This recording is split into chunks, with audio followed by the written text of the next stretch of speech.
अस्सलाम अलैकुम दोस्तों। शायर जिन्नात नगरी के दो जिन्नों शायर और काराका की पुर इसरार कहानी। एक खैर का परतू था और दूसरा शर का मुजस्समा। दोस्तों, कहानी में आगे बढ़ने से पहले मेरी आप दोस्तों से गुजारिश है कि चैनल को सब्सक्राइब करें और बेल के आइकॉन को दबाएं ताकि आने वाली वीडियो का नोटिफिकेशन आपको बर वक्त मिले। मैं एक झटके से उठकर बैठ गया और तारीकी में देखने की कोशिश करने लगा। गार के दहाने पर एक साया मौजूद था जो शायद आबदा का था। मैं आंखें फाड़ फाड़ कर साये को देख रहा था कि मेरी समात में एक बार फिर आबदा की आवाज़ पड़ी। शायर, मैं हूँ तुम्हारी आबदा। क्या तुम आबदा हो? मेरे लहजे में गैर यकीनी शामिल थी। हाँ शायर, मैं आबदा हूँ। तुम कहाँ हो? मुझे दिखाई नहीं दे रहे। मेरी समझ में कुछ नहीं आ रहा था कि आबदा यहाँ कैसे पहुँच गई। वो तो कराका की कैद में थी। तस्दीक की खातर मैंने उंगली में मौजूद अंगूठी पर उंगली फेरी तो यकलख्त गार में रोशनी फैल गई और उस रोशनी में मैं पुरगौर नज़रों से आबदा को देखने लगा, जो वाकई आबदा थी और उसने भी मुझे देख लिया था। इसलिए वो भी जल्दी से मेरे पास आ गई। अगले ही लम्हे मैं बे-इख्तियार चौंक पड़ा। मेरे चौंकने की वजह आबदा थी, जो आबदा नहीं बल्कि कोई और थी, और उसका चेहरा बेहद खौफनाक था। वो स्याह लिबादे में मनबूस थी, जो कि आम तौर पर चुड़ैलें पहनती हैं। तुम आबदा तो नहीं हो? मैंने इस बार तुर्श रोई से कहा। उसने कहका लगाया और फिर बोली, हाँ, मैं आबदा नहीं हूँ। तो फिर कौन हो? तुम्हारी मौत। इस बार उस चुड़ैल नुमा औरत के हलक से खरखराती आवाज़ निकली। मैं उसकी बात सुनकर बे-इख्तियार चौंक पड़ा और फिर इससे पहले कि मैं कोई बात करता, ऐन उस लम्हे उसने मुझ पर हमला कर दिया। मैं संभल भी ना पाया था कि वह उछल कर मेरे सीने पर सवार हो गई। मैंने एक बार फिर संभलने की कोशिश की, लेकिन कम वक्त वो काफ़ी ताकतवर थी। उसने मुझे कामयाब होने ना दिया और मेरे चेहरे पर ज़ोरदार थप्पड़ रसीद कर दिया।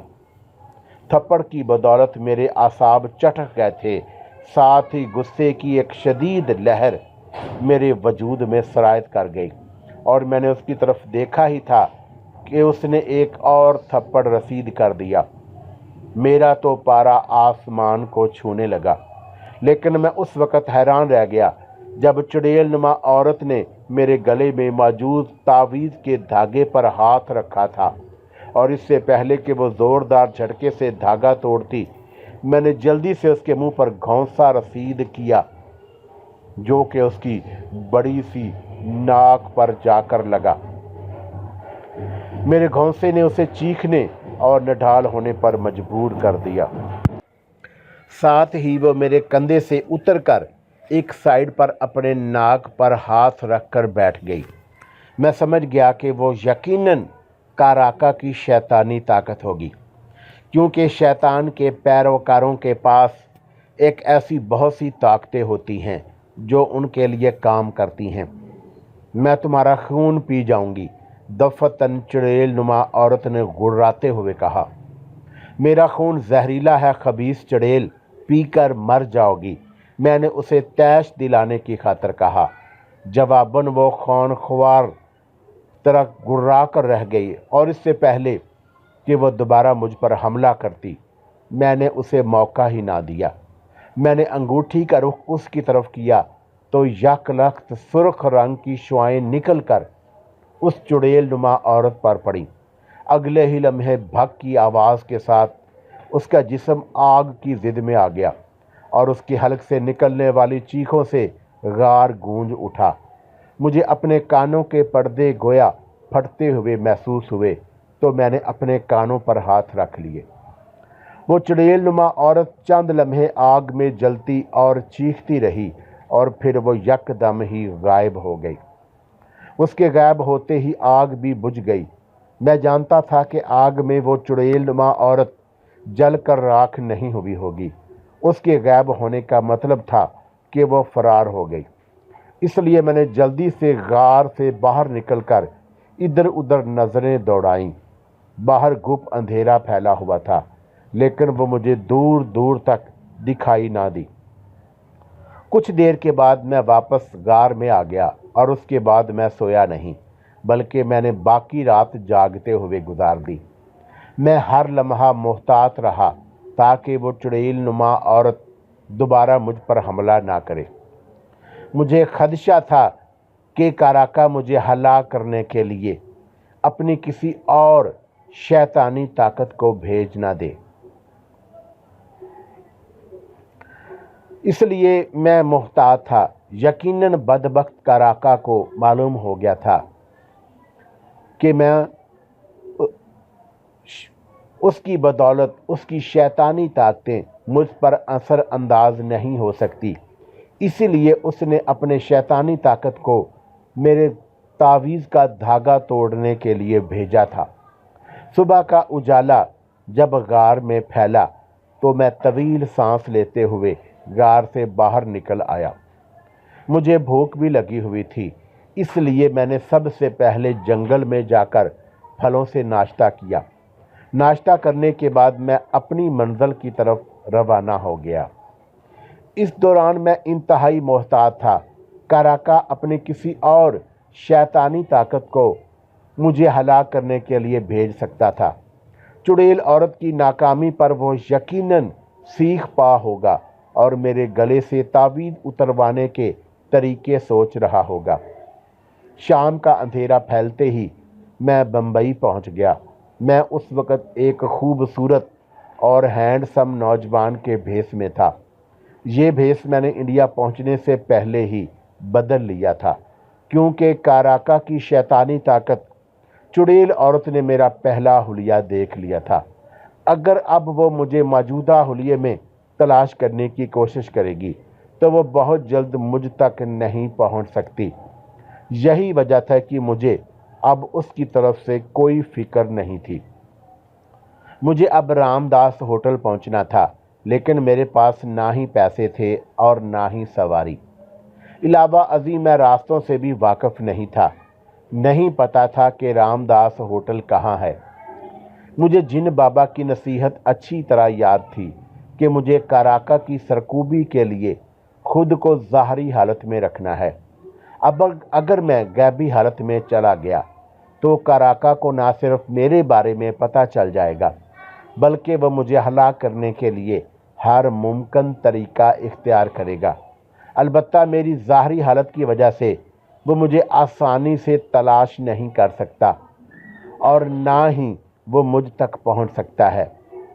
بالآخر میں نے کافی سوچ و بچار کے بعد یہی فیصلہ کیا کہ مجھے کسی راہ گیر سے ہوٹل کے بارے میں معلوم کرنا چاہیے۔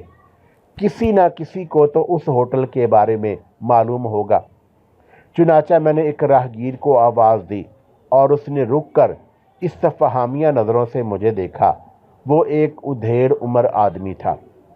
ادھیڑ عمر ہونے کے باوجود وہ کافی صحت مند اور توانا دکھائی دے رہا تھا۔ مجھے دیکھتے ہی استفسار کیا، کیا آپ نے مجھے آواز دی؟ ہاں، میں نے اس بات میں گردن ہلائی۔ فرمائیے، میں آپ کی کیا خدمت کر سکتا ہوں؟ اس نے جواباً کہا۔ مجھے رام داس ہوٹل پہنچنا ہے۔ میں نے اپنا مدعا بیان کیا۔ کیا آپ اس ہوٹل کے بارے میں جانتے ہیں؟ دراصل مجھے اس ہوٹل میں جانا ہے۔ آپ شاید کسی دوسرے شہر سے آئے ہیں۔ اس نے بغور میرا جائزہ لیا، اور مزے کی بات یہ ہے کہ میں بھی دوسرے شہر کا رہنے والا ہوں، اس لیے مجھے رام داس نام کے ہوٹل کا معلوم نہیں، بلکہ راستوں کا بھی علم نہیں ہے۔ آپ کسی اور سے پوچھ لیجئے۔ اتنا کہہ کر وہ چلتا بنا اور میں نے ہونٹ بھینچ کر ادھر ادھر دیکھا۔ تبھی مجھے ایک اور راہگیر دکھائی دیا تو میں نے اسے بھی آواز دی۔ وہ میرے پاس آ گیا۔ حلیے سے وہ ہندو معلوم ہوتا تھا، کیونکہ اس نے اپنے گلے میں چھوٹے بڑے मोतियों की माला पहन रखी थी और दाएं हाथ में 2 कड़े थे। साथ ही काले और सुर्ख रंग के धागे भी बंधे हुए थे। उसकी उम्र लगभग 22-23 साल थी। मुझे उसकी आंखों में लोमड़ी की आंखों की तरह अय्यारी और मक्कारी कूट कूट कर भरी हुई दिखाई दी। बोल, क्या काम है? उसने खालस हिंदुस्तानी लहजे में पूछा। क्या तुम यहीं के रहने वाले हो? मैंने पहले तस्दीक करना ज़रूरी समझा। हाँ। फिर तो तुम रामदास होटल के बारे में जानते होगे, मैंने ज़ैर लब मुस्कुराते हुए कहा। रामदास होटल? वो सोच में पड़ गया और फिर चंद लम्हों के बाद जैसे उसे कुछ याद आ गया। हाँ हाँ, जानता हूँ। मैं अंदर ही अंदर खुश हो गया। कोई तो ऐसा मिल गया जो रामदास होटल के बारे में जानता है। कहाँ है वो होटल? मैंने मुस्तरबाना लहजे में पूछा। वो तो यहाँ से काफ़ी दूर है, यानी 1 घंटे की मसाफत पर है, उसने जवाब दिया। अगर मैं पैदल चलूँ तो कितनी देर में पहुँच जाऊँगा? मैंने पूछा। अगर तुम पैदल जाओगे तो तुम्हें कम से कम 1.5-2 घंटे लग सकते हैं, उसने जवाबन कहा। ठीक है, मैंने हमकारी भरने के बाद कहा। क्या तुम मुझे रास्ता समझा सकते हो? रास्ता समझाने की ज़रूरत ही नहीं, उसने शातराना अंदाज में मुस्कुराते हुए कहा। मैं चौंका। क्या मतलब? मतलब ये कि इत्तफाक से मैंने भी उसी तरफ जाना है, उसने जवाब पेश किया। अगर तुम बुरा ना मानो तो मेरे साथ चल सकते हो, मैं तुम्हें रामदास होटल पहुंचा दूंगा। इससे अच्छी बात और क्या हो सकती थी। वो रामदास होटल तक मेरी रहनुमाई करने पर तैयार हो गया और इत्तफाक से उसी तरफ ही जा रहा था। मैंने हामी भरते हुए कहा। हाँ ठीक है, मैं तुम्हारे साथ चलने को तैयार हूँ, चलो फिर मेरे साथ। वो भी ऐसे खुश हो गया जैसे उसे कारून का ख़जाना मिल गया। पहले तुम मेरे साथ मेरे घर चलोगे, मैंने घर से कुछ ज़रूरी सामान उठाना है और उसके बाद हम रामदास होटल की तरफ चलेंगे। मैंने उसकी बात पर हामी भरी और उसके साथ हो लिया। रास्ते में उसने अपना नाम अजीत बताया और उसने बताया कि उसके आबाओ अजदाद इसी शहर में रहते थे। वो काफ़ी बातूनी था और मुझे उसकी बातों से उकताहट हो रही थी, लेकिन मैं अब उसकी बातें सुनने पर मजबूर था। मैं हूँ हाँ में जवाब देता रहा। वो मुझे कदीम और नीम पुख्ता गलियों में घुमाता हुआ एक खस्ता हाल दरवाजे के सामने पहुंचकर रुक गया और उसने मुस्कुराती हुई एक नज़र मुझ पर डाली और फिर आगे बढ़कर दरवाज़ा खटखटाया। मुझे उसका मुस्कुराना कुछ अजीब सा लगा, ताहम मैंने सिर्फ नज़र किया। मुझे उससे भला क्या ख़तरा हो सकता था। चंद लम्हों के बाद दरवाज़ा खुल गया और एक खौफनाक शक्ल सूरत का पुख्ता उम्र का आदमी दिखाई दिया। उसकी रंगत स्याही माइल थी और उसकी मूंछें भी काफ़ी घनी। उसकी तोंद बाहर को निकली हुई थी। सर के बाल कदरे बड़े और तेल से चिपका कर पीछे की तरफ किए हुए थे। उसने कुर्ता और पाजामा पहना हुआ था। उसने मुझे ऐसे देखा जैसे शेर अपने शिकार को देखता है। आ जाओ, अजीत ने मुझसे मुखातब होकर कहा। नहीं, मैं यहाँ ठीक हूँ, तुम सामान ले आओ फिर चलें। मैंने इनकसारी का मुजाहरा किया। अरे तकल्लुफ़ ना करो, वो बिला तामल बोला। चाय पी कर चलते हैं। मैं बादल नाखवास्ता उसके साथ मकान के अंदर दाखिल हो गया और दरवाज़ा खोलने के बाद भद्दे आदमी ने दरवाज़ा बंद करके कुंडी लगा दी। तब मुझे महसूस हुआ कि अजीत मुझे यहाँ किसी अच्छी नीयत से नहीं लाया। वो यकीनन मुझे लूटना चाहता था, लेकिन अब उसे क्या पता था कि वो मेरे पास कुछ भी नहीं जो लूट सकेगा। ताहम ये मेरा वहमा भी साबित हो सकता था। वाकई वो सिर्फ चाय पिलाने की गरज से अंदर ले आया हो। घर में हू का आलम तारी था। शायद वहाँ कोई औरत नहीं थी। अजीत मुझे ड्राइंग नुमा कमरे में ले आया, जहाँ खस्ता हाल सोफे पड़े थे और उन पर पुरानी चादरें बिछी हुई थी। बैठो, उसने मुझे बैठने का कहा और फिर स्याह रंगत वाले आदमी से बोला जो हमारे साथ ही ड्राइंग रूम में आया था। कुमार, جاؤ ہمارے لیے 2 چائے بنا دو۔ وہ کوئی جواب دیے بغیر جانے لگا تو اجیت نے دوبارہ کہا، اور ہاں ذرا جلدی بنانا، ہمیں جانا بھی ہے۔ اس نے اسبات میں سر ہلایا اور مڑ کر کمرے سے باہر چلا گیا۔ اس کے جاتے ہی میں نے اجیت سے پوچھا، کیا یہ گونگا ہے؟ ہاں، اجیت نے اسبات میں سر ہلایا۔ ایک حادثے میں اس کی زبان کٹ گئی تھی اور اس لیے یہ بول نہیں سکتا۔ میں نے سر ہلانے پر ہی اکتفا کیا۔ میں ڈرائنگ روم کا جائزہ لیا اور پھر اجیت سے بولا، کیا تم شادی شدہ ہو؟ نہیں، وہ کھسیانے ہوئے اندازے میں بولا، میری ابھی شادی نہیں ہوئی۔ پھر اس نے مجھ سے پوچھا، تم سناؤ، تم رام داس ہوٹل خیریت سے تو جا رہے ہو نا؟